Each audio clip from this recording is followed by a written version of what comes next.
presentar la evaluación parcial de la primera y segunda unidad, y mi equipo está conformado por Blanca Luna y yo, su servidora Lisbeth Macías. Principalmente vamos a definir qué es la educación comparada. La educación comparada es un campo académico que examina la educación mediante el método comparativo con el fin de contribuir. También lo que busca es el descubrir y el estudiar. El objetivo de estudio son las relaciones o vinculaciones entre los fenómenos educativos, que en este caso pueden ser los distintos países. La finalidad es la mejora del sistema educativo nacional y la mejora de la sociedad, mediante políticas educativas que conllevan a poder satisfacer las diferentes necesidades que se puedan presentar, ya sea en ese país.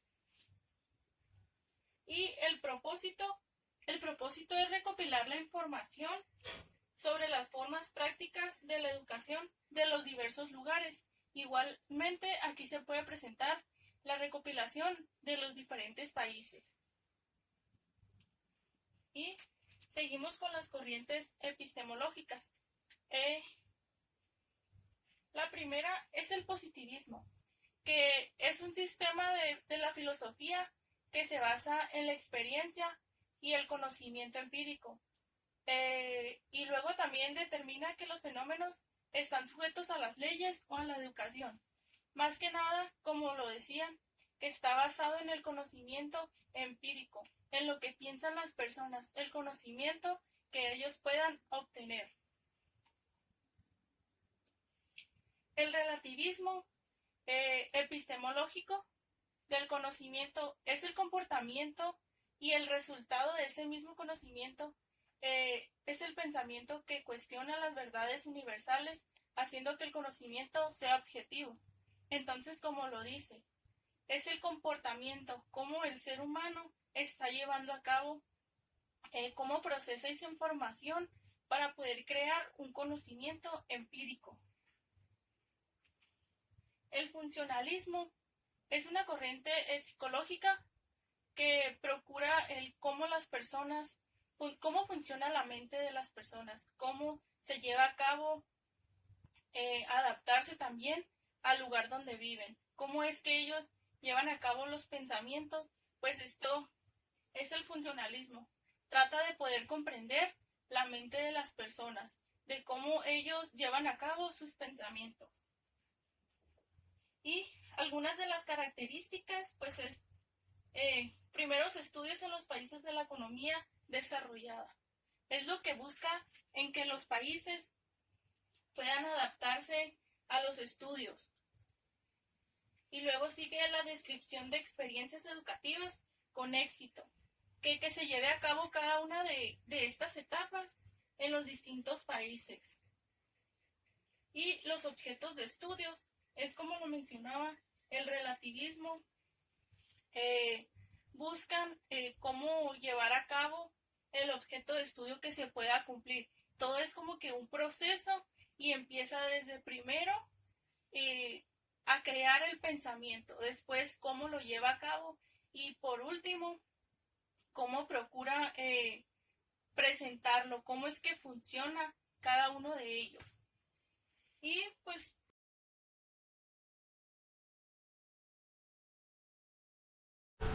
a continuación vamos a hablar sobre la historia de la educación comparada, así como las diferentes etapas que fueron surgiendo a lo largo de esta.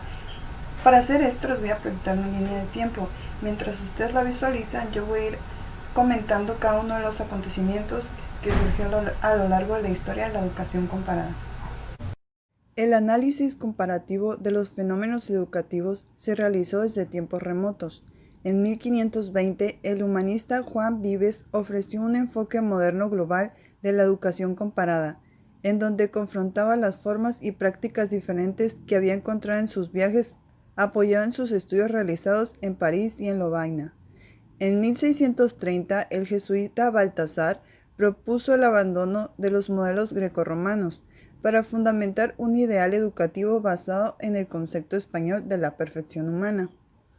En 1640, en el periodo barroco, Juan Amos Comeski, conocido como Comenio, es invitado a Inglaterra para crear un colegio pansófico.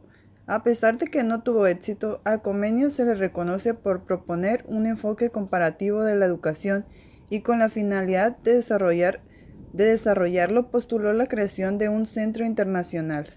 En 1817 se empieza una etapa estructuralista de la educación comparada, por medio de Marc Antonin, quien se interesaba en los problemas y perspectivas de la educación en un mundo que cambia con rapidez, escribió en su obra La educación comparada un concepto claro de una ciencia de la educación comparada.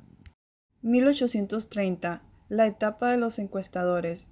Estudios descriptivos y utilitarios anhelan el logro de la Unión Europea por medio de la educación. Se emplea la palabra comparación por Victor Cousin. 1880 se da la sistematización, en donde se establecen los sistemas nacionales públicos de instrucción, así como los órganos políticos y de administración educativos. Etapa prospectiva, 1861 a 1943. En ella se funda la educación comparada dinámica, es decir, pretende que la educación comparada se extienda a lo largo del tiempo, que se estudie un hecho educativo, no un momento puntual, sino a lo largo de los años. En 1981, Emily Tang define la educación comparada como la parte de la teoría de la educación que concierne al análisis y a la interpretación de las diferentes prácticas y políticas en materia de educación en los diferentes países.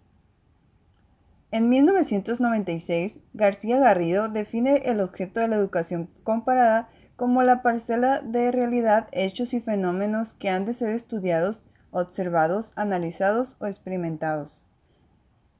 Y ya para el 2005, La Torre Rincón y Arnal definen el método de la educación comparada como un aspecto imprescindible para la posterior elaboración de estudios científicos valiosos y rigurosos.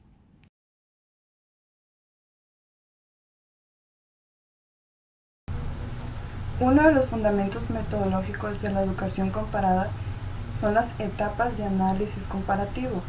Son 4: descripción, interpretación, justaposición y comparación. La descripción busca conseguir un conocimiento amplio y lo más completo posible de aquello que se pretende comparar. La interpretación tiene como objetivo principal modificar errores, así como interpretar los datos obtenidos en la descripción.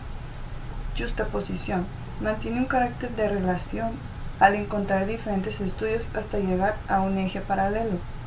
Comparación confronta los conjuntos paralelos y establece con claridad el cuadro de la comparación.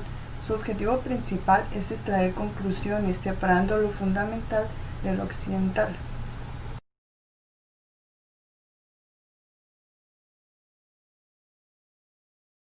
Este primer paso busca relacionar objetos a comparar, considerando solamente sus aspectos observables. Se realiza un análisis por campos de características similares, para alcanzar de este modo un avance de descripción básico de la información. En segundo lugar, el procedimiento mediante el cual se abordan las relaciones que pueden existir entre los distintos fenómenos, variables o niveles de sistemas.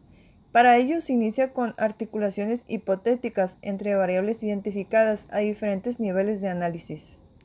Posteriormente se busca luego vincular estas relaciones empíricas unas con otras, a la par con la hipótesis de investigación formulada previamente, para examinar su capacidad de generalización teórica y de explicación.